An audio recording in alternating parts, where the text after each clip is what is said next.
You've been feeling it for a while now. That growing dissatisfaction with answers that used to work.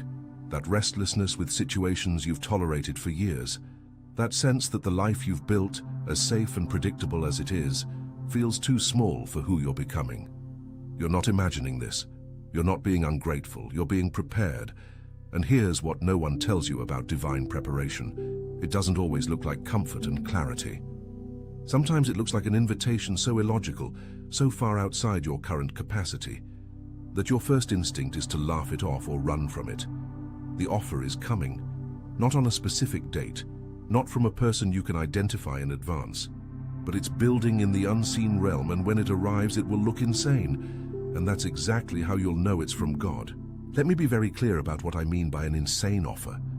I'm not talking about reckless opportunities dressed up as divine guidance.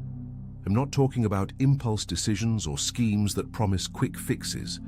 I'm talking about invitations that align perfectly with the deepest desire you've been afraid to name out loud, but that require you to walk away from everything you've used as security. The kind of offer that makes logical sense to your spirit, but zero sense to your survival instinct. The kind that expands your capacity while terrifying your ego. These are the invitations that separate those who are committed to their calling from those who are committed to their comfort. And when they show up, most people say no. Not because they don't want what's being offered, but because the cost of saying yes feels unbearable. You need to understand why divine offers almost always look insane at first glance. God, the universe, the divine intelligence, whatever language works for you, doesn't operate within the boundaries of human logic. Human logic says, protect yourself, minimize risk, only move when you have guarantees. Divine logic says, grow, expand, trust the process, even when you can't see the outcome. Human logic keeps you safe. Divine logic makes you powerful, and the two are almost never compatible. So when an opportunity shows up that requires you to bet everything on an invisible promise, your mind will scream danger. But your spirit... Attention, you need to prepare now. I put together an exclusive resource for those who feel set apart for something greater, but live surrounded by noise, distractions, and mental overload. This is a 30-day journey that will transform your life, a guided path to armor your mind and prepare for what's coming, with daily practices of focus, boundaries, and discipline. Stop negotiating with the noise. Learn to spot distractions before they control you and strengthen your mind. Also available in an immersive audio version. Over 10,000 readers have already transformed their lives through the 30-day journey. Thousands of people have already started this transformation. People like you, who were tired of living in the fog. Ordinary people who decided to stop accepting mental chaos. Take advantage of this limited time offer only this month. Access your link just below in the pinned comment. If you've been paying attention, we'll recognize it as the thing you've been praying for, even if it doesn't look the way you expected. Before I show you how to recognize a genuine divine offer versus a distraction dressed up as opportunity, I need you to subscribe to this channel right now. The information coming through here is not random. It's sequenced for people who are being prepared for something that will require more faith than they currently possess. You're here because you're being stretched. Don't miss the next piece. Hit that like button so this reaches others who are standing at the same crossroads. And when you recognize yourself in what I'm about to say, drop the word trusting in the comments. That simple act of declaration shifts something. It tells the universe you're not running from what's coming. You're positioning yourself to receive it. Let me show you what a genuinely insane divine offer looks like. Abraham was living a comfortable life in Ur, an established city with culture, security, resources. And then he heard a voice that told him to leave everything, take his family, and go to a land he'd never seen, with no map, no timeline, no guarantees, just a promise that he would become a great nation. This makes no logical sense. He was 75 years old with no children. The promise contradicted his reality, but something in him recognized the voice as true, even though the instructions seemed absurd. And he went. He packed up his entire life based on an invisible promise. And years later, when he finally had the son the promise was built on, God asked him to sacrifice that son, to kill the very thing the entire promise depended on. This is beyond insane. This is cruel by human standards. But Abraham built the altar, he raised the knife, and at the last possible second, God provided a ram and stopped the sacrifice. The test wasn't about whether Abraham would actually kill his son. The test was about whether Abraham trusted God more than he trusted his own understanding of how things should work. The offer looked insane. The obedience looked insane. But the result was a legacy that's still impacting the world thousands of years later. Here's what you need to grasp. When a divine offer shows up, it will almost always require you to release something before you receive what's being promised. You have to let go of the security blanket before you get the upgrade. You have to walk away from the known before you can step into the unknown. And your mind will tell you this is foolish. Your mind will list all the reasons why you should wait for more information, more resources, more certainty. But divine offers don't work that way. They require movement in the absence of proof.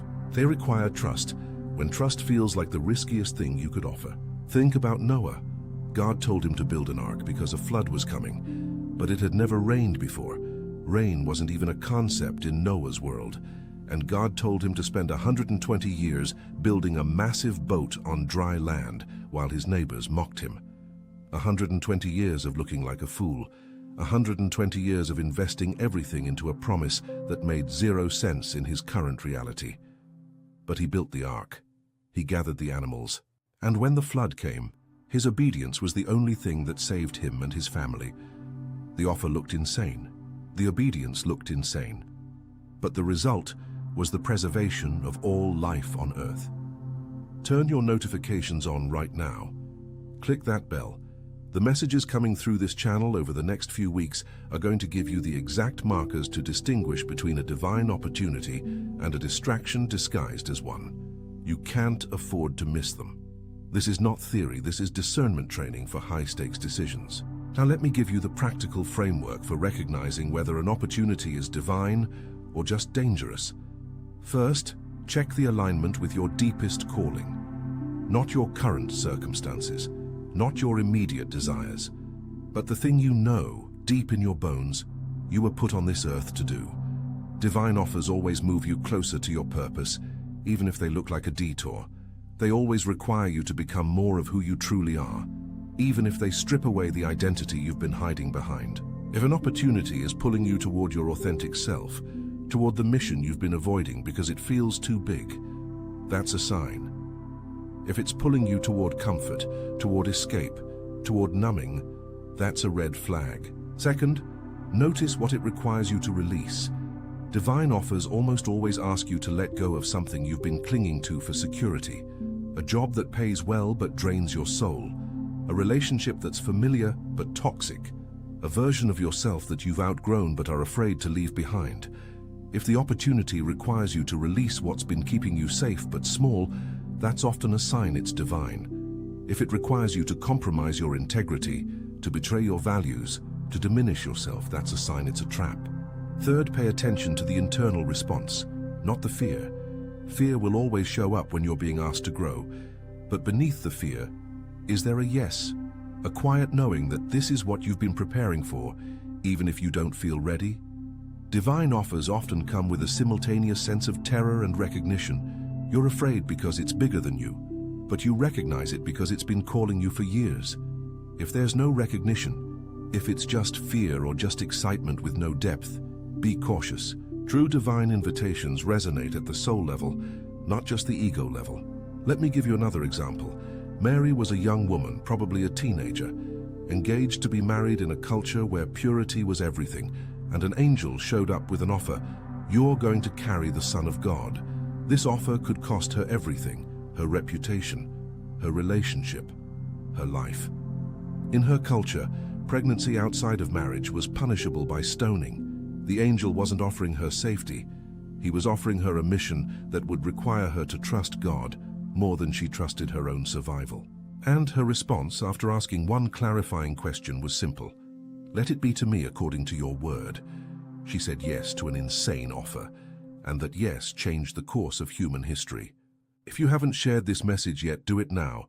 Send it to someone who's wrestling with a decision that doesn't make logical sense but won't leave them alone. Sharing isn't promotion. Sharing is creating a network of people who are learning to recognize divine invitations and say yes to them. And when you share, you strengthen your own capacity to trust. Here's what happens when you say yes to a divine offer that looks insane. The first thing that happens is isolation. Not everyone will understand your decision. Some people will think you've lost your mind. Some will try to talk you out of it. Some will distance themselves because your obedience forces them to confront their own disobedience. This is normal. This is part of the process. You cannot bring everyone with you into the new season, and trying to do so will only slow you down. You have to be willing to walk alone for a while, trusting that the right people will show up when you need them. The second thing that happens is testing. The moment you say yes, everything that could go wrong will seem to go wrong, not because God is punishing you, but because your faith is being refined. Your commitment is being tested. Are you only willing to obey when it's easy? Or are you willing to obey when it costs you everything and you still can't see the outcome? The testing phase is where most people turn back. They say yes, hit the first obstacle, and interpret it as a sign they made the wrong choice. But obstacles are not signs you're on the wrong path. Obstacles are signs you're on a path that matters, and the resistance is proportional to the significance of what you're building. The third thing that happens is provision. Not always immediately, not always in the form you expect, but at the exact moment you need it, resources show up, people show up, opportunities show up. Not because you manipulated them into being there, but because when you move in obedience, the universe reorganizes itself to support you. This doesn't mean it's easy. It means it's possible, and possible is all you need when you're walking by faith. Let me take you to one more story. Gideon was hiding in a winepress, threshing wheat in fear of his enemies, when an angel showed up and called him a mighty warrior. This is almost comical. He's the least likely person in his family, from the weakest clan in his tribe, hiding like a coward. And God tells him he's going to lead an army to defeat an enemy that outnumbers them dramatically. This is insane. But Gideon, after asking for multiple signs to confirm he wasn't hallucinating, obeys. And then God tells him his army of 32,000 men is too big. He needs to reduce it to 300. 300 men against an army of 135,000. This defies every military strategy ever conceived. But Gideon obeys, and with 300 men holding torches and jars, they routed an entire army. The offer was insane. The strategy was insane. But the obedience unlocked a victory that human logic could never have produced. Here's what you need to do practically when an insane offer shows up. First, don't make the decision in isolation. Get counsel from people who know how to hear God, not just people who love you and want you to be safe. Safe people will always advise you to take the safe route. But safety is not the goal, obedience is. Find people who have walked by faith, who have said yes to their own insane offers, and ask them what they see. Second, test the offer. Not with fleeces necessarily, though Gideon did that, but with scripture, with prayer, with fasting if necessary. Ask God to confirm it through multiple channels. If it's genuinely divine, the confirmation will come. If it's a distraction, the inconsistencies will reveal themselves. Divine offers are consistent. They don't contradict the character of God or the principles of his kingdom. Third, count the cost. Jesus said no one builds a tower without first counting the cost to see if they have enough to complete it. Saying yes to a divine offer will cost you something, maybe everything. Be honest about what you're willing to lose, because if you say yes without counting the cost, you'll resent the price when it comes due.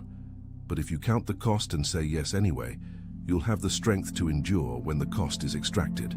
Fourth, act quickly once you've received confirmation. The longer you sit on a divine invitation, the more room you give fear to build a case against it. Momentum comes from immediate obedience.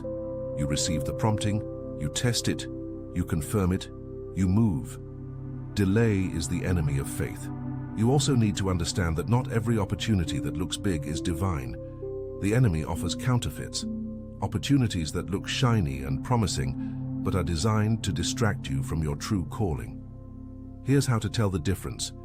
Divine offers always require you to become more like Christ, more humble, more dependent on God, more faithful, more loving. Counterfeit offers stroke your ego. They promise you power, recognition, wealth, without requiring transformation. If an opportunity is making you feel like you've finally arrived, like you don't need God anymore, that's a red flag. Divine offers always keep you dependent on the source, even as they elevate you.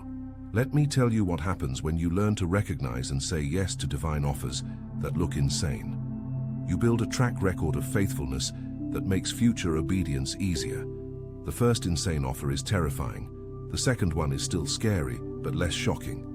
By the 10th one, you've developed a muscle of trust that allows you to say yes, even when you can't see the outcome. You become someone God can trust with bigger assignments because you've proven you'll obey even when obedience costs you everything. You also develop a testimony that gives hope to others. When people see you walk through the fire and come out refined, not destroyed, they start to believe that maybe they can do it too. Your obedience becomes a map for someone else's journey, and that's the real power of saying yes to insane offers. It's not just about your destiny. It's about everyone whose life will be touched by the ripple effects of your obedience. The next video on this channel is going to break down the specific stages of divine testing after you say yes to an insane offer, and how to recognize when you're about to break through versus when you're being redirected. You cannot miss that. Make sure you're subscribed. Make sure your notifications are on. This is a sequence. Every piece matters. You didn't stumble into this message by accident. You're here because an offer is forming in the unseen realm. You can't see it yet, but you can feel it. That restlessness, that dissatisfaction with the status quo, that sense that something bigger is coming. These are not random feelings. These are your spirit preparing you for an invitation that will require more courage than you currently possess. But here's the truth. You wouldn't be feeling the preparation if you weren't being equipped for what's coming. God doesn't prepare you for things He doesn't intend to offer you. The offer will look insane. It will require you to release what feels safe. It will ask you to trust when trust feels like the riskiest thing you could offer. And in that moment, you will have a choice. Play it safe and live with the regret of wondering what could have been. Or say yes and discover what happens when you partner with the divine in something that defies human logic. The insane offer is coming, not on a specific date, but in perfect timing. And when it arrives, you'll recognize it, not because it makes sense, but because it resonates with the deepest part of you that's been waiting for this moment your entire life. The question is not whether the offer will come. The question is whether you'll have the courage to say yes when it does. Attention, you need to prepare now.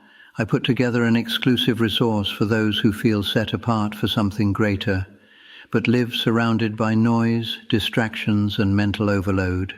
This is a 30-day journey that will transform your life, a guided path to armor your mind and prepare for what's coming, with daily practices of focus, boundaries, and discipline. Stop negotiating with the noise. Learn to spot distractions before they control you and strengthen your mind. Also available in an immersive audio version. Over 10,000 readers have already transformed their lives through the 30-day journey. Thousands of people have already started this transformation. People like you who were tired of living in the fog, ordinary people who decided to stop accepting mental chaos. Take advantage of this limited time offer only this month. Access your link just below in the pinned comment.